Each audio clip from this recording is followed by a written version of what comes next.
Paranormal Karen, she's so spooky. Paranormal Karen, funny too. Paranormal Karen, she's so spooky. Oh, and did I mention she's funny too? Yeah, cha-cha-cha. Hey, ladies and gentlemen, welcome to Paranormal Karen. Super duper excited about my guest today because it's another one of those that should have happened a long time ago and just didn't because of life. And a real quick ad, don't forget the Patreon. I got all kinds of levels if you wanted to learn tarot and psychic development, which today's guest, she's already been on there with rave reviews.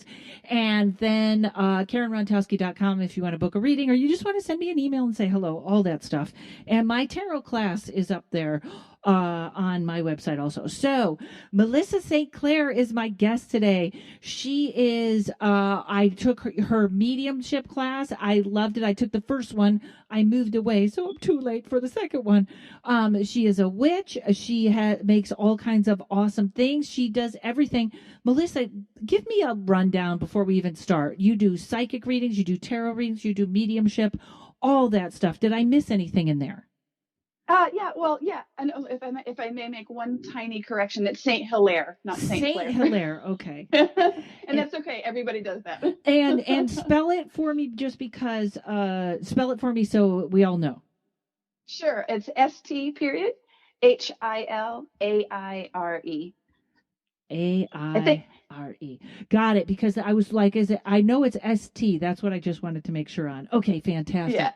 So, my dear, my Patreon people went bananas when you were on showing. All I asked you was what you do to prepare for a reading, and it was so great. You are so good. Let's start here. Tell me your journey into, shall we say, the woo. My journey into the woo. Well, I would say that it started when I was 3, before I even, knew anything. Wow. Because, yeah, I know, crazy, right? So my grandpa passed away when I was 3 years old. And of course, at that age, you have no concept of what it means to die or anything, And I guess I vaguely remember this, but mostly this story was told to me after. But I walked into my grandma's my grandparents' bedroom, and she was crying. And I said something like, Grammy, why are you crying? And she said, oh, because Grandpa is gone. And I pointed to this old chair in the corner, this like handmade chair that we had. And I said, no, he's not. He's right over there. And, and right. And then my grandma stopped crying. And then, I guess she asked me a bunch of questions. And I was able to answer them, like things that a 3-year-old should not be able to say or know. You know what I mean? And, from that point on, I just had this known ability to sort of see spirits. But, the type of family that I grew up in, we didn't really, it's like my grandma would talk about those things, but the rest of my family didn't. So it was kind of a secret I shared with my grandma for a while. So she also was kind of a medium and a witch a little bit. She was. And what's funny though, she would have never called herself that, because she was one of those Protestant religions. I forget exactly what, like congregational or something like that. And, so she thought of herself as a Christian. So I don't think she would have ever used those words. But what's funny is, at least to call herself that, but what's funny is, before my grandfather passed away, he used to go around and tell people that he went up to Salem and found himself a witch for a wife. Oh, because that's funny. Where he married her, right? He married my grandmother in Salem. And, my mom didn't tell me this until I was in my 40s. And I'm like, Mom, are you kidding me? Like, this is information I should have had my whole life. Mm-hmm. Like, this was part of my character. Now, did your mom was your mom just in denial and there was sort of or was there skip a generation where she just didn't have it, for lack of a better phrase? That's a funny question, because she would probably say she doesn't have it, and there's a part of her that does seem to deny it. There's a part of her that seems to, she's even said to me, like, do you really think you're psychic? Do you really think you can talk to spirits, or are you just playing along? And I'm like, Mom, Mm-hmm. you can't play along with that. You know what I mean? Like, if you try to fake it, you're gonna like be outed pretty quickly, Mm-hmm. you know? Every once But in a while, someone does ask that, like, "Are you really doing that?" And it's like, "No, you think I've been faking 30 years of my life?" Like, it's a crazy question, you know? it is, it's a crazy question. And but she also has these moments, she has these strange moments. Like shortly after my grandma passed, my mom was you know, she has a big garden. She has a green thumb. So do I. We just like to grow things. And she went out into it. She had never planted violets in her garden. I guess they're maybe hard to grow or something. I don't really know much about violets, but she's never planted them in her yard before. And they were my grandmother's favorite flower. And my mom, I think she had asked for a sign or something from Grammy that she was okay and that, everything was fine on the other side. And then a little bit after that, all these violets just started blossoming all over her yard. They just appeared out of literally nowhere. And it was just that one time. They've never happened again, Wow. And I'm like, Mom, you know, that's not a coincidence. Like, come on, this is a clear sign from the other side. And because my grandma was magical, my grandma, she knew like the names of every tree and berry and plant in the yard. She Wow. she knew the calls of birds and would talk to them. I mean, it was just really wild. Wow. So if she was going to do it, she would have done it, and she did it. That's amazing. What was your mom's like profession? Oh, she was an administrative assistant. But that was just, she just did that to make money. What she wanted to do was to run like an art gallery and be an artist. Oh. But, life and kid and demands and things like that, And a different responsibilities. age. A different A age. different age, exactly. But it's funny, even though she denies it within herself, part of the reason why I got into the woo was because when I was a little kid, we used to go to Provincetown, Massachusetts every summer. Mm-hmm. And there's a lot of psychics there, right? And so we used to go down to this place called the Whalers Wharf, and she had this one psychic that she would go and visit every time we went to P-Town. And so I would be left to just like, she'd be in the back getting a tarot reading or a palm or what have you. Sometimes she'd do tea leaves. And, so she's off doing that. I'm like wandering around, little kid, like looking at crystals and onyx, and like just soaking it all up. And it's funny to me because I was so into this stuff when I was a kid. Like by the time I was 12, my mom gave me my first tarot deck, the Mm. Mythic Tarot, which to this day is still my favorite because it's all the Greek mythologies. And like I would start to give readings as a really young kid, and they were scarily accurate. Like to the point where people would get the reading, like adults would get readings from me, or my friends would get readings, and they'd be kind of freaked out and then not want to talk to me for a little bit afterwards. But there was a freedom. There was a freedom in being a kid that Yes. the doubt or the judgment hasn't come in yet.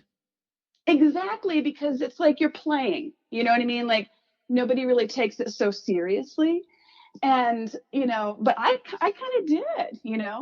But then when by the time I got to college, I was practicing full-blown practicing witchcraft at that time.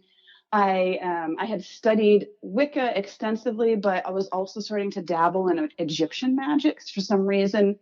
Like I've always been called to Egypt, ancient Egypt. Mm-hmm.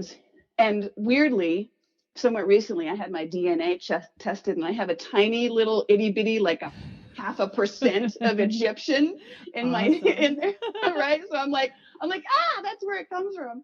But it's weird because it's like it. I mean, I was always surrounded by it, and I always did it. But then in college, I gave one of my dearest friends a reading, and it was too accurate. And it was one of those weird things where I had this moment where I was like looking at the cards, because at that time I didn't know I was a medium. I didn't really know that. I didn't really, even though I saw spirits, it's like I didn't put one and one together. I think it was because I couldn't control it.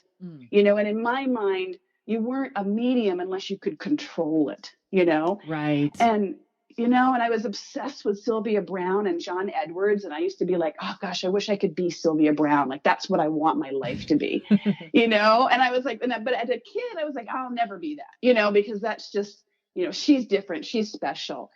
But anyway, so I gave my friend this tarot reading, and I'm looking at the cards, and none of the cards said this. It was just me. It just popped out, and I was like, your girlfriend's cheating on you. And I had other details, which I probably shouldn't share because they're private. But he looked at me and he was like, stop the reading. You're totally wrong. My girlfriend is very sweet. She would never, ever do that. And, this whole thing is stupid, and you're stupid for doing it.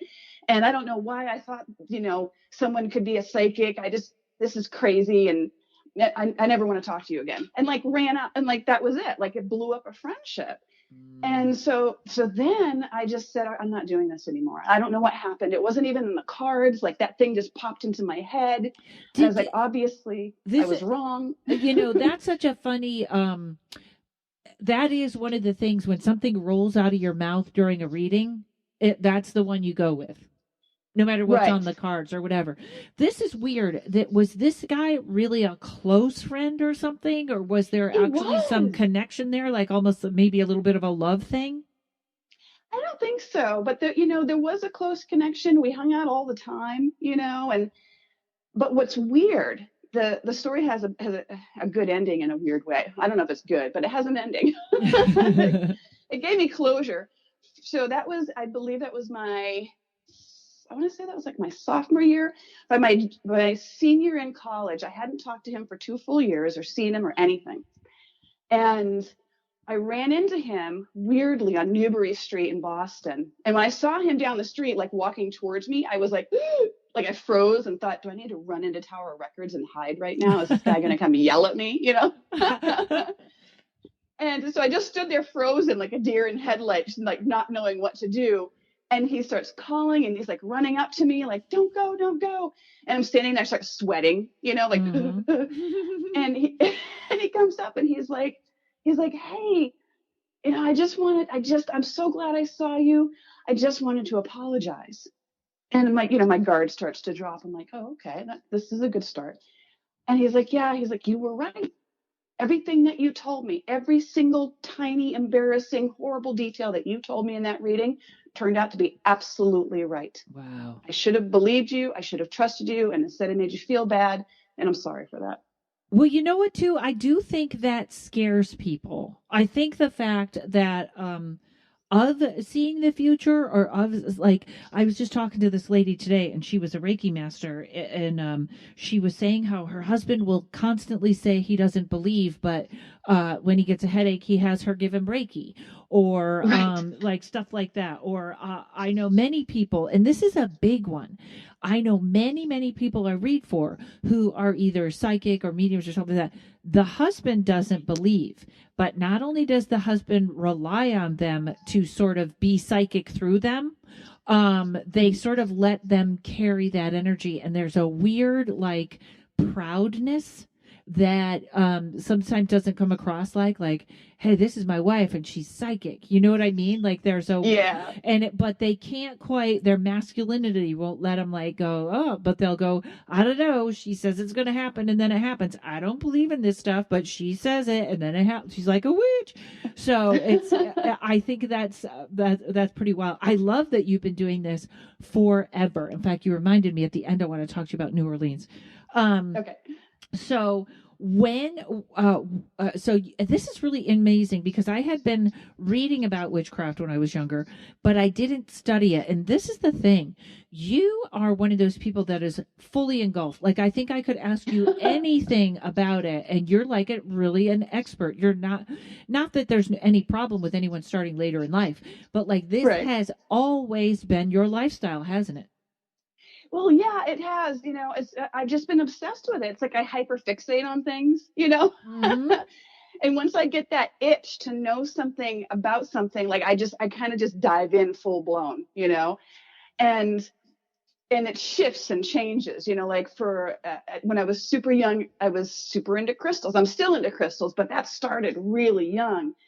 And so I had to know everything about them. Like, what do they do? What are their properties? Why this, why that, and I just keep adding like more modalities. Hmm. And to it. I love your TikToks because Oh, thanks. you make stuff like Yes. like uh and this is weird because I haven't seen your shop or what, but do you have an Etsy shop or an online shop? Because I see you making wands with crystals tied to them, and you explain why you're using the lavender you grew in your backyard, or there's so much to it. Yeah, I know. I love crafting. I grew up on a farm, so on farmland, so Hmm. I just like to grow things. I love cultivating. I love harvesting. I also love doing stuff with my hands because sometimes when you're a psychic medium, you can get too in your head, or you Yeah. can get too in your like not even necessarily always head, but also you can get too much in your feelings, like the just vibing out and stuff like that. And Hmm. so I find when I go outside and I garden and I grow my lavender and I make my herb wands, or I sit and craft the crystal and wood wands. It's like that language part of my brain shuts down for a while, Hmm. and I just become the action, and I just put all of that energy and all of that, whatever it is, spirit, source, light, whatever it is, life force. I just sort of channel everything into the task that I'm doing. And with the wands, I even take it like a step further and make sure that every little aspect of it is magical, like the type of wood I use, the metal that I use, the crystal that I use. Yeah, I feel like also something that happens too, because I love that analogy of that you can get too much in your head, because Hmm. there's also, it's why I kind of asked what your mom did, and it does not surprise me that she is an artist, because I'll always say, or wanted to deal with art, even though she didn't. In fact, her life is sort of like the life that she wanted is also to me an example of her suppressing her psychic stuff, but choosing Yes. this other life and staying logical it was just a different life path, or something, or probably what she had to do to survive. I mean, we're so lucky to live in this decade where we can just go, no, I'm going to do comedy. What?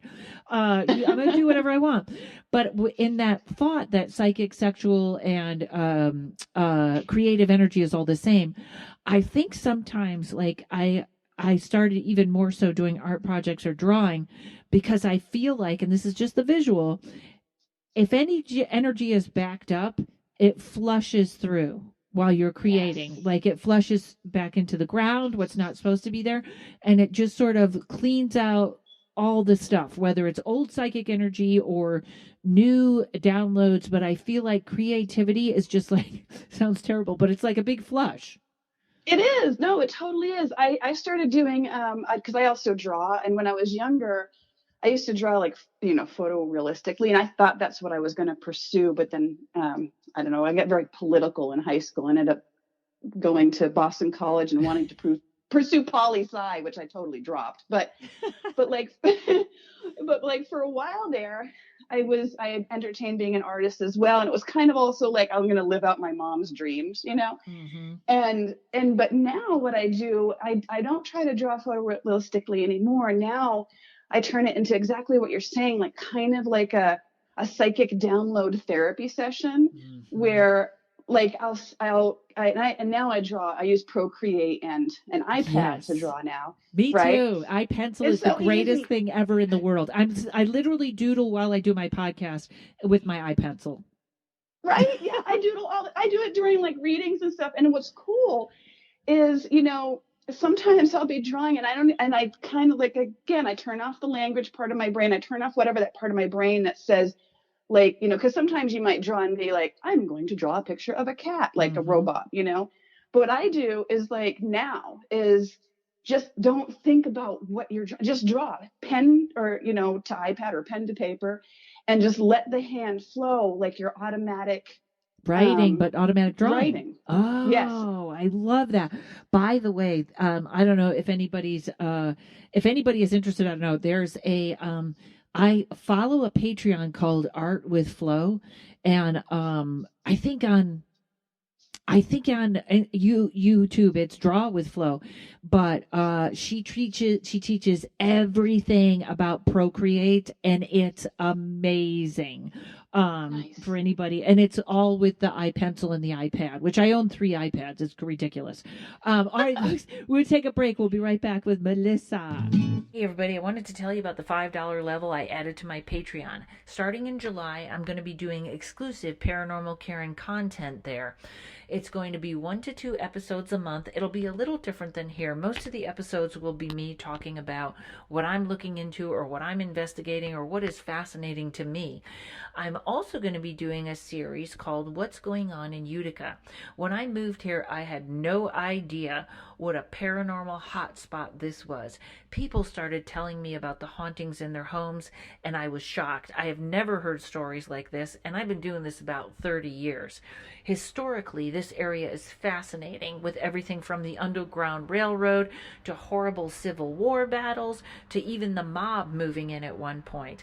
And I'm also going to be covering a lot of true crime out here. I have never done that, but the stories out here, the unsolved murders, are so crazy. This place makes Los Angeles look like a kid's playground. So go to Patreon/Rontowski and you can sign up for the $5 Paranormal Karen level, or you can sign up for some extra tarot stuff while you're there. All right, back to the show. And just before I forget, and you're on Instagram, you're American Witch 13. And as Correct. everybody knows, anyone doing psychic or magical work is being duplicated by like underscore American Witch 13 or American Witch .13. So be sure you see American Witch 13. That's it, correct? Yes, and all spelled correctly, because there's one fake that's floating out there right now, and I think they changed the I in witch to a 1 or something, or an L or something, Yes. So there's like weird little fakies that continue to float around. But I'm American Witch, spelled correctly, 1-3, and that's everywhere. That's Instagram, Twitter, Facebook, TikTok. And my website is AmericanWitch13.com. I have to figure out, because my friend gave me a great idea, and it was that, especially whenever put up videos, have like a watermark or a little, I have to figure out how to do this, a thing that goes across the bottom that says, I figured out I want it to say, you can share this, but it should be originating from @Rontowski. No other accounts should this originate from. It's a duplicate. That's a good idea. Yeah. And it's funny because TikTok does the watermarks. So oftentimes what I will do is create my real, the videos that I like when I show like me, crafting wands or what have you. I'll throw them up on TikTok first. Usually I'll put them on TikTok first just so I can get that little watermark like naturally in there. And then is the watermark a little line like that or something? It's not quite like that. No, it just says like TikTok, and then it says like @American Witch 13. So I kind of like it would be awesome if there was like more of a watermark, But I try to tell myself, that's good enough. Also, you know what? That is a great idea though, because also TikTok could run. I bet TikTok has a way to put that information across. They have so much. It's so good. Okay. All right. Sure. So that's where people would go if they want to see your stuff and buy it. Yes. Okay. Great. Yeah. And right now, I'm on Etsy. I'm also American Witch 13. Currently, my Etsy store is on hold just because I'm teaching a class right now. So it's just like too much to juggle. But anything else that I make is sold at the Green Man store in North Hollywood. Okay, great. And Green Man store is quite an interesting place. Oh, it's super fun. Yeah. And I took your first mediumship class through, it was online. Was it during the pandemic or it was after? It was after, yes, right? Yes. Okay. Yeah, because it was Zoom. Normally it would be in person. Right. Okay. And it was fantastic. But now you're doing almost all of them on Zoom, aren't you? Yeah. Right now, just because it's a little easier right now. The store has a lot of classes going on, and I kind of figured out a format. Like when I did that first class, I was like, will this even work on Zoom? Because all my previous, psychic medium classes were in person. And, that class was almost an experiment because it was like, it was great. Right? Because I was like, will this translate? And then it did. It worked. It sure did. It was fantastic. And so right now you're teaching mediumship 2, I believe. Correct. Yeah, I'm teaching mediumship 2, and I switched up this class the way I do this because I think of this as more an intermediate level. Like the first one was a beginner, and this is intermediate. So I've switched up the format a little bit. I think you'll remember from the first one, I did like a longer, like a lecture portion. Then I did guided meditation. Then we did a spell. Mm-hmm. And with this one, I do a slightly shorter lecture so that I can squeeze in addition to the guided meditation and spell, a psychic medium exercise. And I have to tell you, it's going like surprisingly well. Because I was afraid that the group exercises wouldn't work in a Zoom format, but they totally do. Yeah. And last night I did a brand new exercise I've never ever used with a group before, and everybody loved it, and it went super well. Wow. And everyone, since we are taping this before, be sure and follow her on Instagram in case is this class, they can watch it later? Oh, totally. Yeah. If anybody listening to this now wants to hop in, we just had our third class this past Wednesday. Sorry. And so class 4 is next week, Wednesday. But all the classes are available on the Green Man's website. So if you want to hop in late, you totally can. You can catch up. They'll be available. And there's 9 total classes, so we still have a lot to go. That's fantastic. And also, so now I'm going to do a pretty big jump here. Sure. But you and I have been talking about the strange changes and things that are happening right now for light workers. Yes. And yes. Some of it, it's funny. I just taped another podcast before this, and I sort of danced on this a little bit, and then I thought, but a lot of strange things. I don't want to scare anyone, so don't be afraid, because there's nothing to be afraid. But a lot of strange things are showing up right now, aren't they? They are very strange things. Like I've got allergies that I never had before. I have medicine I've been able to, like right now I have a sinus infection. It was my first sinus infection of the entire pandemic, and it's hit me like a Mack truck. So, I got put on this Augmentin, which I've taken before. It's it's a strong antibiotic. It floored me. I had to call freaking paramedics. I thought I was dying. I thought I was having like a fatal reaction to it. Turned out I wasn't. I was mostly having a panic attack, but well, you know what? I have to tell you. And first of all, I just said this in the last podcast, but I have to find there's this woman on TikTok that's a metaphysician. I can't get her attention to get her on the podcast, and she doesn't have a website, but she's talking about the physical symptoms of ascension, and one of them is allergies. Interesting. Yes. But also, when I moved here, I made it, granted, I was probably more exhausted and I was running on adrenaline, but there was one night where I moved here and I wanted to go to sleep, and I took a NyQuil, and I thought I was going to have a heart attack. I almost called an ambulance because I couldn't sleep, and I could only inhale a little, like I couldn't. And I always say I have the immune system and the DNA of a small Viking army. That's very unlike me. And I had taken NyQuil many times before, and all of a sudden it was almost toxic. Wow. Isn't that strange?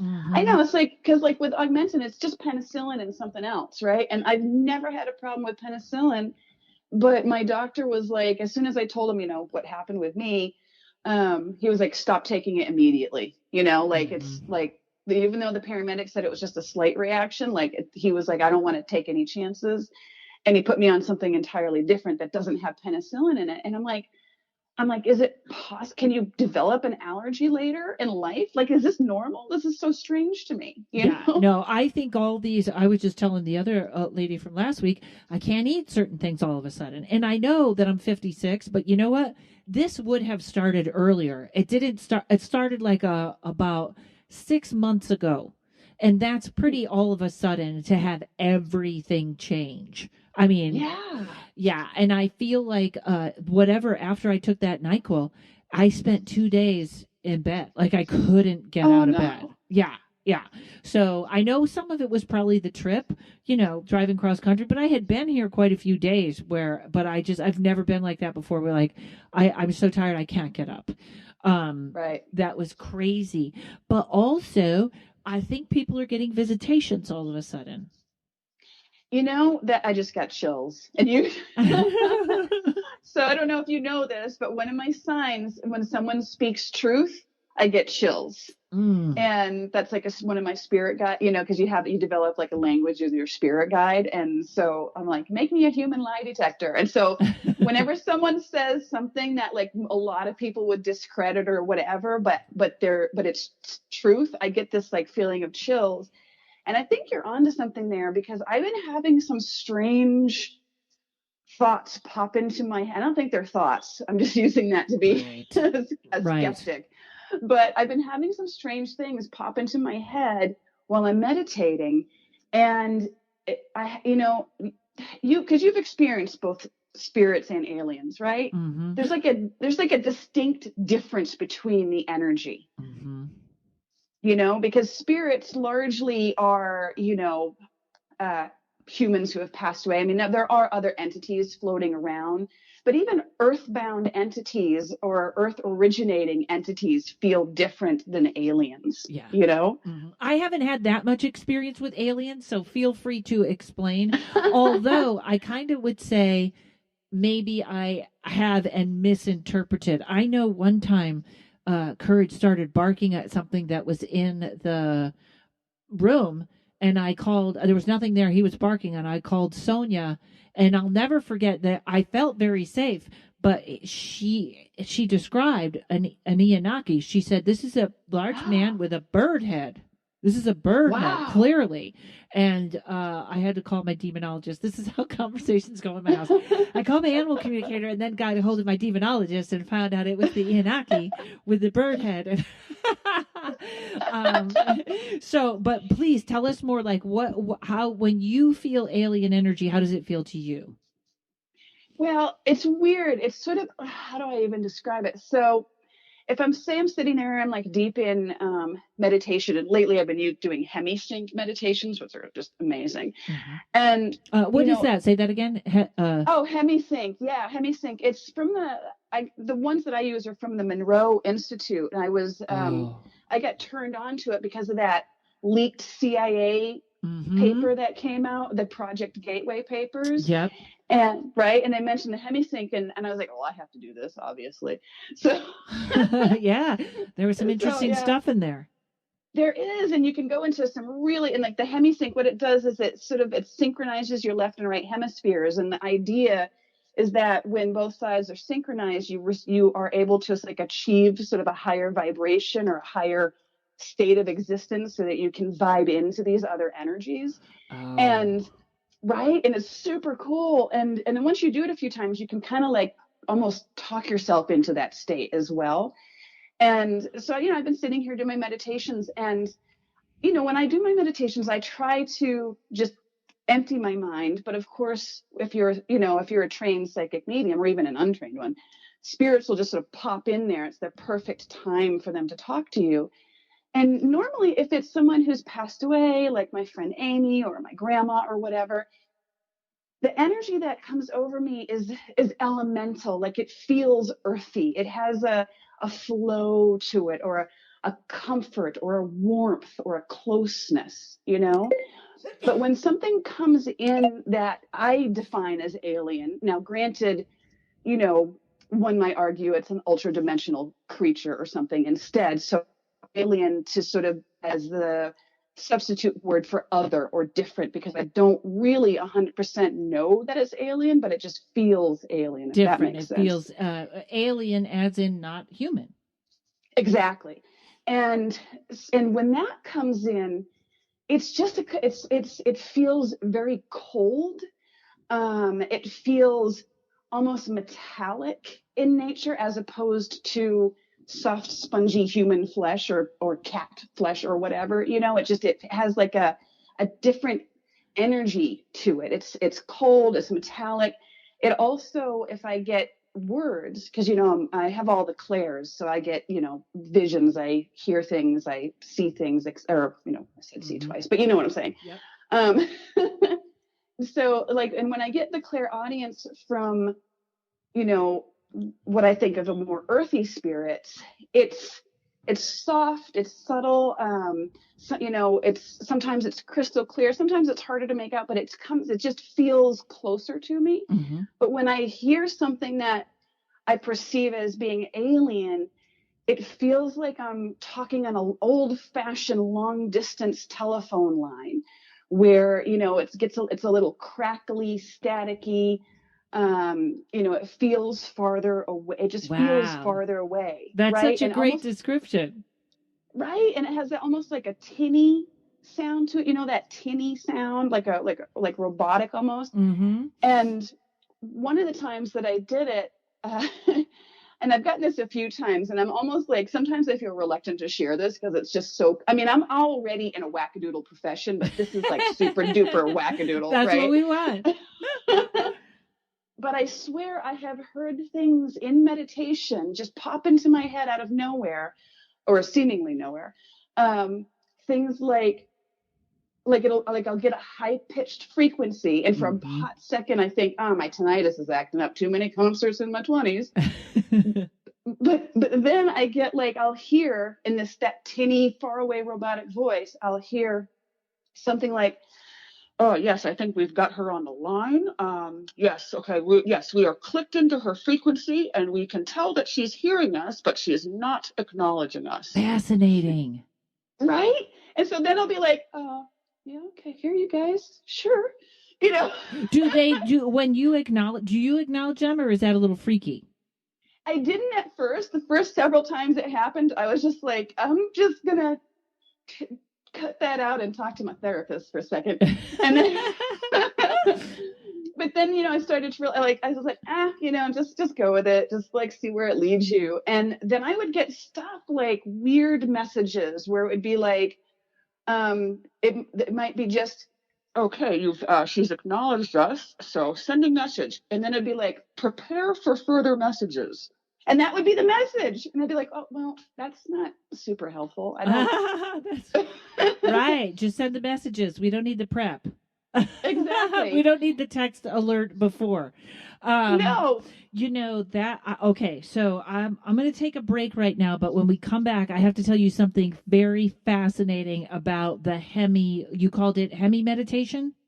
Hemi-sync, yes. Hemi-sync. Okay, hold on, folks. We'll be right back. Hey, everyone. This is Lindsay Pandya, and I'm a recovering psychologist. I have over 20 years of experience in the mental health field, but I realize there's so many limitations.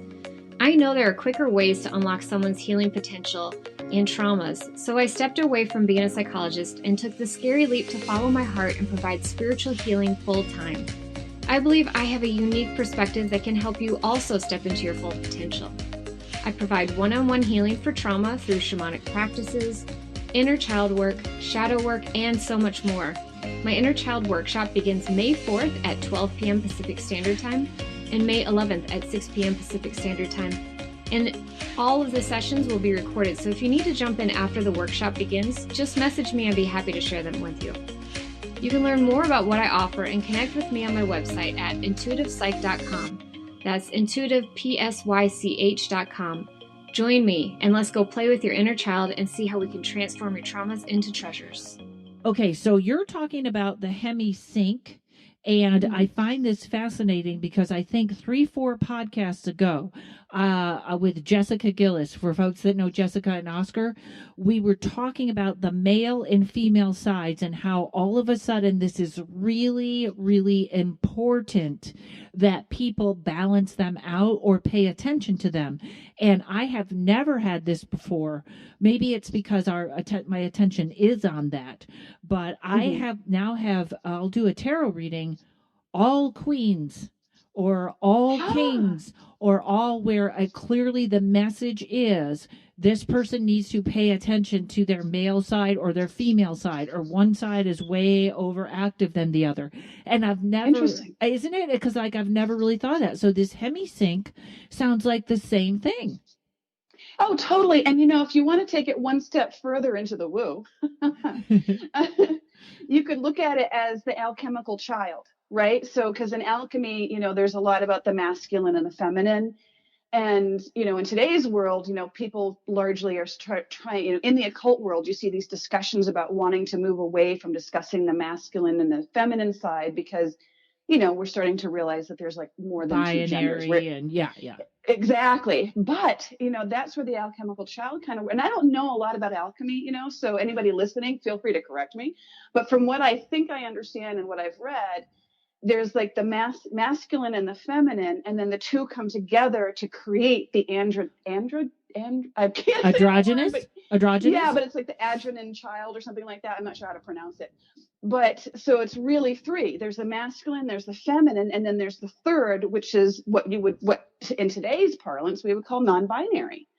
And so I think of hemisync as achieving non-binariness with your brain, basically. Exactly. I hope they let us use those terms just because I think they're not, I don't know, maybe I'm wrong, but to me they seem like we can all deal with those terms and they don't have to be they. Maybe they is the product of the masculine and the feminine, right? Right, totally. Like, maybe that's the answer, not the question, I guess I'm saying. I don't know. So that's so where did you get those? Did you download those from the Monroe Institute, or do you have to be a member? Do you have to take a class or something? Well, there's an app called I think it's called Expand. I'm trying to in my mind's eye I see my screen. So I think it's called Expand, but you can also just Google Monroe Institute app. And that app, it does have a subscription. I forget how much it is, but I was gifted it. So, nice. But there's, yeah, but there's there's a ton of meditations on there. Now, the very specific hemisync one, which it has several steps to it, several waves. So you have like wave 1, and then you do a series of meditations, wave 2, and a series of meditations. That particular one that's connected with Project Gateway is gosh, I think that's like a separate thing that you have to sign up for, and it's like $1,000 or something. But again, I was super $1,000, $1,000. I think so, yeah. But I was super lucky. I was gifted it. Wow, so, you got some nice friends. Hello. I do. I have some very, very nice friends, and if he's listening, I appreciate you very much. I won't say his name. I won't out him. Wow, that's fantastic. But yeah. So, and I didn't listen. He gifted it to me a long time ago, and I didn't listen to it for the longest time. And then I finally read that Project Gateway papers, and I was like, why did I not read this earlier? My God, this is validating every weirdo experience I have ever had in my entire life. And here it is, a government sponsored study of this stuff. Well, okay. And this is really great. I'm glad you brought this up because no one is actually talking about, or I can't find anyone, because I was looking for someone to talk about the Gateway Project with, and everybody, even Jeff Thill, who's my go-to guy on government stuff and he's not a conspiracy person, but he's so he's a fact checker. If it's not in a fact, he's not going to talk about it. But he didn't know what it was. Now, as far as I know, when did the Gateway Project, folks, it's almost like, how you hear about Project Blue Book or Paperclip, which is all the government information supposedly collected. That one's about aliens, or is it about remote viewing? But it's when those papers come out, and it's all the stuff that probably has been denied up until that point. And Gateway is the government looking into psychic abilities, correct? Exactly. Yes. And remote viewing is a big part of that, Of course, the government would want to look into remote viewing, though, because they would be using it for, spies and things like Which that. Which they are, yes. Exactly. But yeah, they basically validated it. They basically said, yeah, this is the thing that we can do, and it is very weird to me that it's not more public, I don't know what that's about. But it's and I don't remember exactly when the study occurred, but it's a while ago now, you know? It's gaining a lot on TikTok. And also, Yes. something weird is going on. And um, I keep thinking this is me. I keep thinking, okay, you're into your move. You move cross country, you lost your dog, you're trying to keep things rolling. So you're not Hmm. aware of that much outside of you. But I have to say, the news and I barely watch the news. I don't believe any of it. I'm the first one to say that, but I click it on every once in a while. There Right. is such a deliberate, there is nothing else going on in the entire world right now except Ukraine. Like, it's being beat into us so heavily. And my friend from Australia called me. They were having flooding. Their things are washing, like states are washing away there, and nothing is making the news. And I feel like there is some sort of distraction thing going on. You know what I mean? Oh, well, yeah, absolutely. I mean, this has been happening since the Romans, if not earlier, Yes, yes, bread and circus, right? yes, because You, it's you, constant. it's constant. And, and the bread and circus, didn't that term originate where it's like stuff was going on that the government didn't want the people to know about? So they would create like a parade through town and they would sell they would have fresh bread on it or something. And the smell of it would draw everybody else and you'd be distracted by the smell of this amazing bread and circus. And then you're not paying it. I don't know if that really happened or No, if but that's I just a kind of love this story. analogy. And then they give everyone $2,000 to pay their rent if they, you know what I mean? Like all this weirdness. Everything is a distraction though, Karen. If you think about it, Mm-hmm. literally everything, I mean, I don't usually watch the news either just because I'm too sensitive. And when I get too Right. upset, but but it's not even just news. It's No. literally everything is Yes. a distraction, I feel like, and I just used the news as a weird example, but another strange example is like all of a sudden, I don't know what's going on in the comedy industry. And I was like, well, Mm-hmm. maybe you're not looking at Facebook or Twitter, but I am plugged into enough people that I usually know if there's this festival or this person did this stupid thing or whatever. And I was thinking, I'm semi unplugged from everything right now. That's why this trip to Tennessee was very interesting. Mm-hmm. But it is a gateway. So I saw it a little on TikTok, and Mm-hmm. it's funny. And for folks, I can't, every time I reach out to a remote viewer, I can't really get them on. And I mean, like an official. There's some people that Mm-hmm. kind of know how to remote view, but I mean, officially trained by the government. And, Right. the person, I've said this before, it's a whole story I have to look into, that apparently I knew, the guy that was going out with this woman named Prudence, and she was one of the top remote viewers. And then they just turned on her and destroyed her life, and she disappeared. Wow. And I don't think she disappeared, died. I think she went into hiding. Yeah, But and I wouldn't be surprised, yes, because think about it. If you can remote view, you can go places and see things that you really should not see. I also think they fed her things so that she would be wrong. Or there's a whole thing about it. But also it's like the government made her and then tried to destroy her. But if Mm-hmm. you go to, and I don't know how I found it, and I literally found it a couple of days before Jeff was talking about this on my podcast, she teaches the whole class on YouTube. And it's Oh, remote viewing and it's Prudence. And it is, I believe, everything you would learn. It's like I learned a couple of things, like when I tell people to do automatic writing, they scribble. mm-hmm. I tell them scribble 30 seconds before, because that shuts Yep. off the conscious mind. All that stuff Yes. came from her class. So it's on YouTube, folks. Go. I believe her name was Prudence. And she had another book. I have to find all that. Someone sent me the book. If the person that sent me the book still has it, send it again. Now I'm speaking to one person on my entire podcast. But anyways, did you find anything particularly fascinating in this gateway, or was it all just making sense? Honestly, everything, every single thing that I read in it made sense. And it's densely written, because it's a government report. So it's not really written like to be read for fun. Mm-hmm. Yeah. Right. And it's a lot of information to process. So I told myself, I'm going to sit down and read this from beginning to end. And, it's like, I don't know, 30 pages long. So it's not that long. And as I started reading it, I was like immediately my head just went, whoa, like, oh my gosh. And so I had to read it in little chunks because I had to sit and just sort of Mm-hmm. like absorb the information.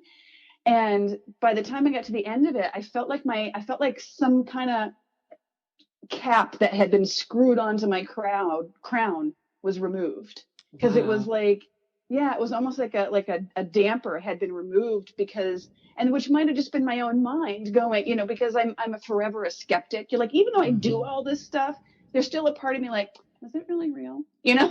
Yeah. and and and reading that, it like removed that thought. You know what I Wow. mean? Because it was just such unbelievable straight validation for everything. I highly recommend anybody who has experienced any of the woo, and I'm sure everybody listening to this has, to read that, the Project Gateway, because it will make you just feel so much more confident and like, yeah, okay, yeah, this is a real thing that really happened. This is good. Yes, and I think you can just Google it. It comes up pretty easily, doesn't it? Yeah, it comes up super easily. And when you Google it, make sure you Google and to try to find the full report, because the one that was released, I believe it was the one that was released by the government, is missing page 25. But the Monroe Institute had still page 25. And so the one that was released through the Monroe Institute is the complete report. Ah, okay. So So that's, page yeah. So 25. I wonder sometimes if the government does that just to throw people off. oh, totally. I had that. Yeah, because when I was reading it, and I'm like, I have one of those minds where like I have to have things be complete, and I will hunt Hmm. it down until the end of time, until it is complete.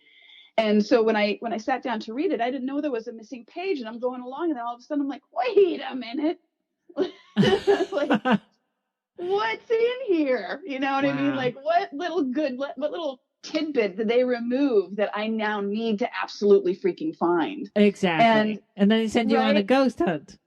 Exactly. And but it was great. And I found it and I read it and I was like, oh yeah, okay. Yeah, yeah, you need that one page. Like, I don't remember now exactly what was on the page because I read it a little while ago, but I remember thinking like, okay, everybody I'm going to recommend this to, find that extra page, get the full report, you know? Right, right. Now, did you do a lot of seances? I never got to the seance at your Yeah. house. I know because we had COVID and all kinds of weird things were happening.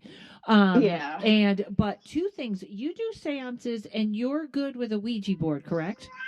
Yes, I am. And I Oh, listen to your apologize. cat. That sounded like I Yeah. was like, did Melissa have a baby? No, it's a cat. Yeah. I just fed it a little outdoor cat, so my indoor cats are getting a little mad. Oh.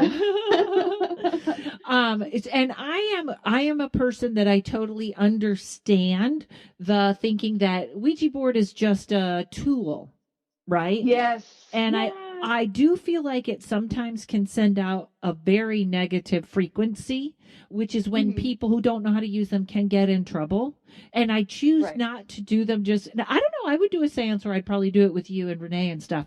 But I almost feel like I have such that curiosity for the dark side. I'm probably not the person to do it, but you've had good experiences with Ouija boards, right?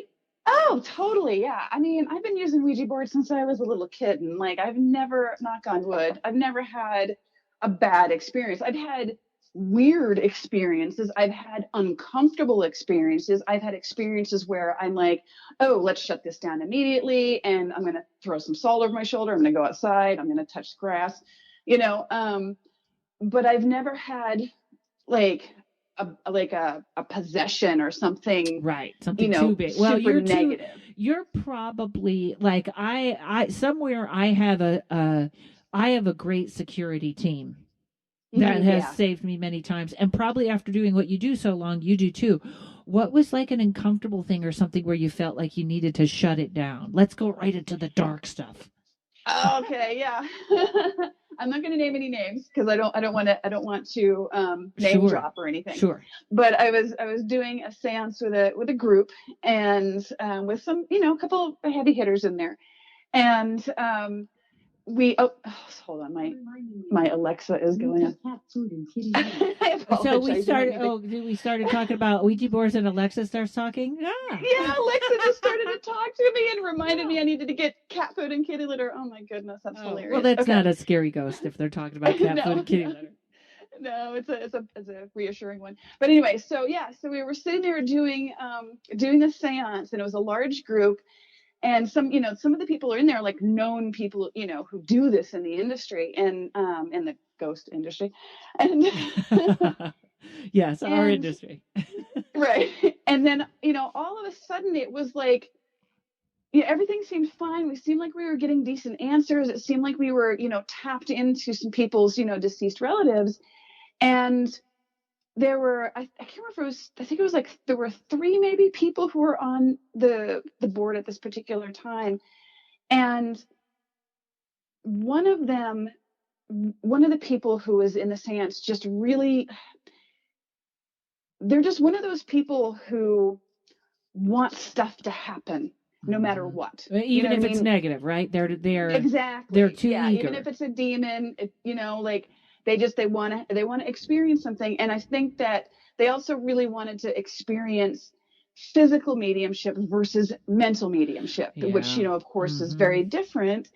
And mental mediumship, you can't really prove unless you get evidence that that the other person can validate. You know what I mean? Right. But even then, someone who's just watching could be like, oh, that's made up, And someone like this can be a little dangerous in a group situation like this. Exactly, because they're sort of pushing a different agenda, so to speak. For me, when I do a seance, I'm okay with saying nothing. It could be we sit here for 2 hours and nothing happens, because I don't want to force an experience. I don't want to force a spirit to do something.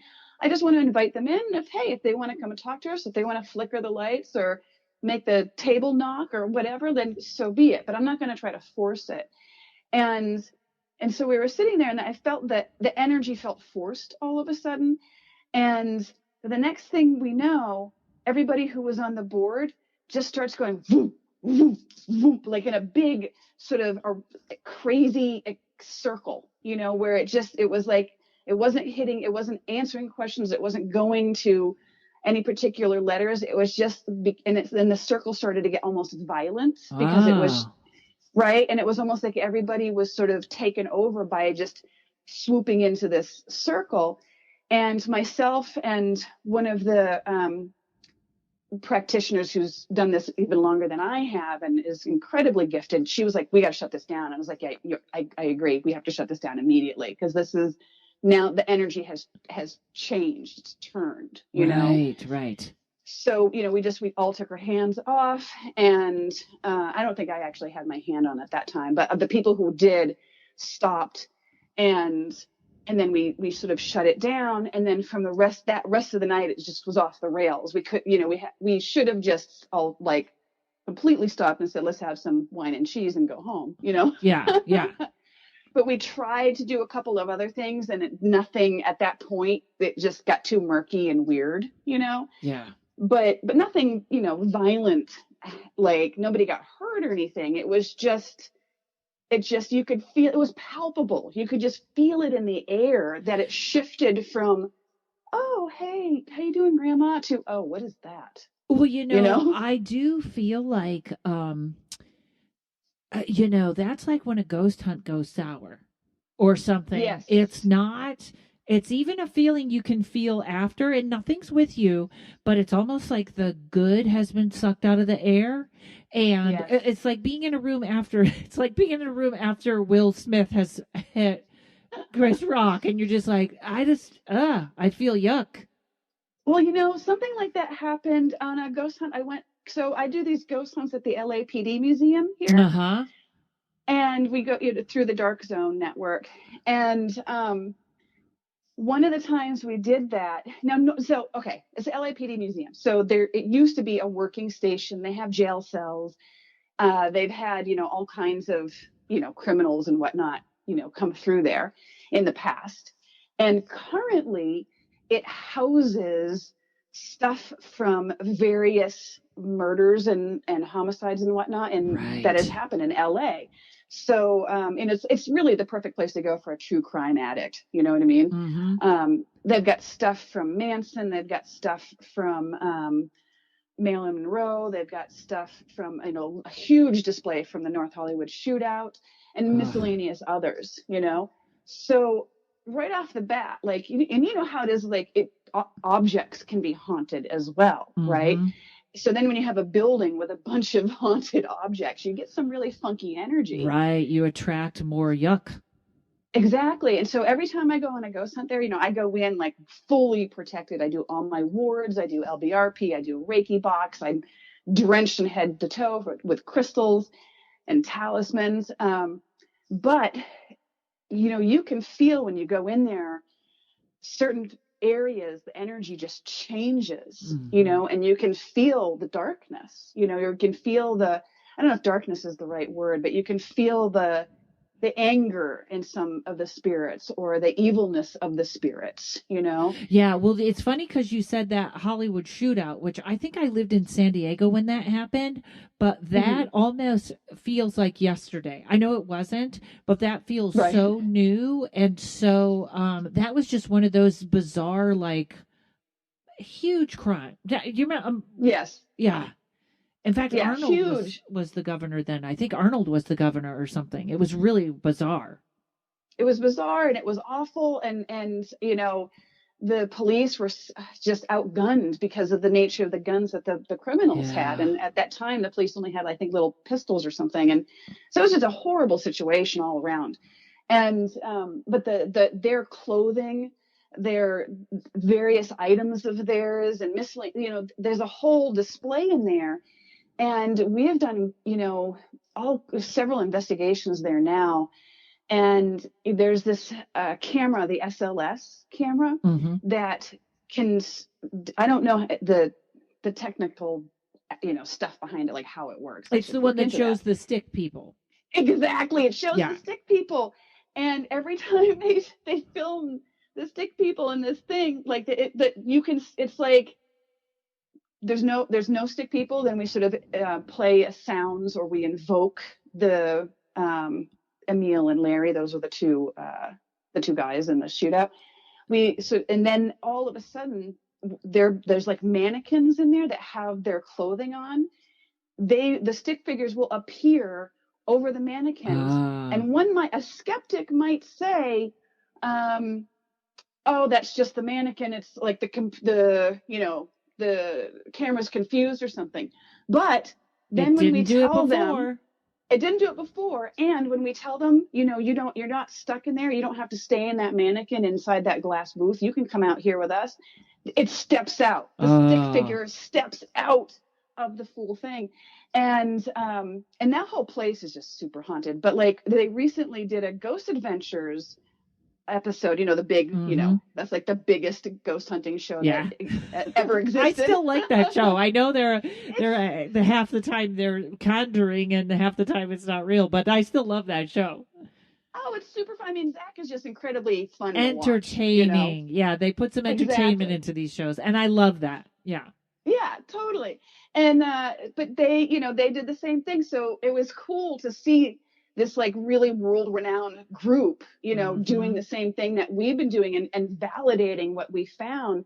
And there was even this really cool thing that happened. So I went recently, I saw that new episode, the Ghost Adventures episode, at the LAPD museum, because we had like a showing there and then did a ghost hunt afterwards. And so I hadn't seen the episode before, but my team had.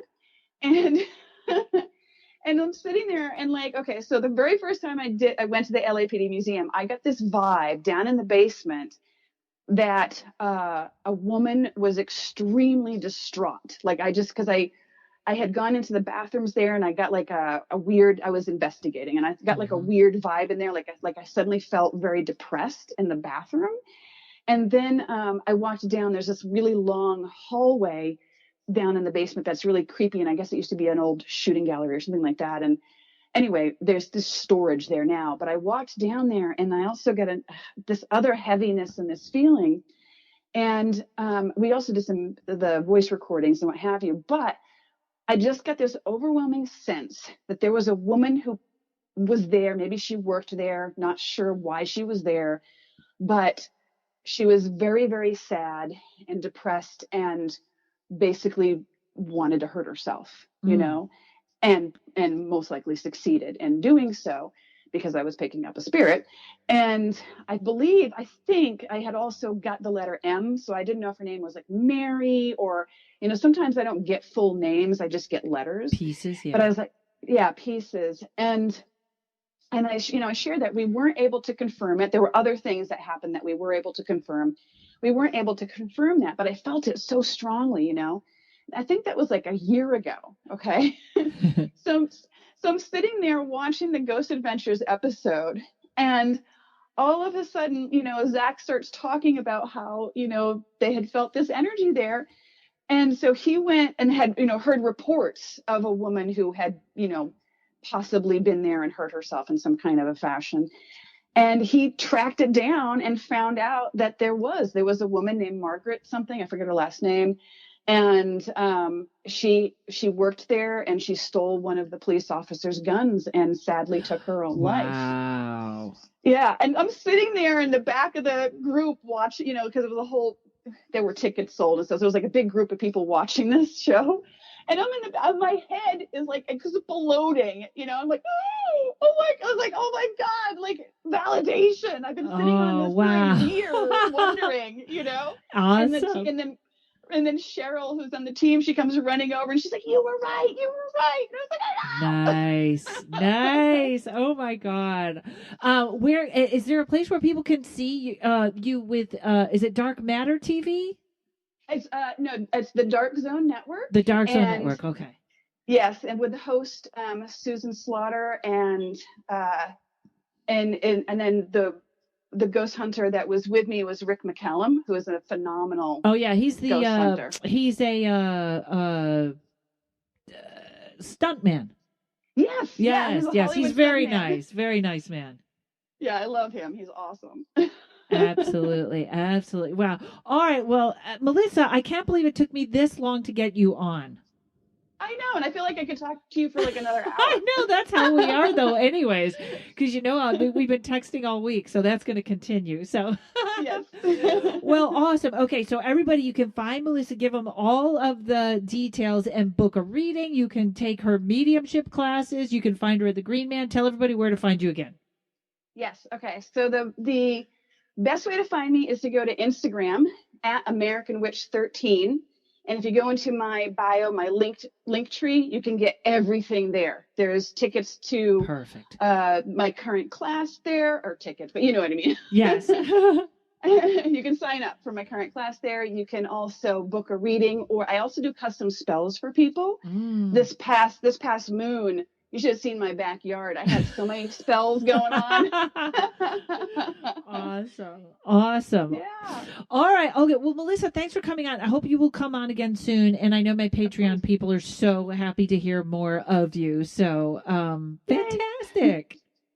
Thank you so much. I appreciate this. You got it, honey. And thanks to Mike at Uno Rising Media. I'll see you guys next week.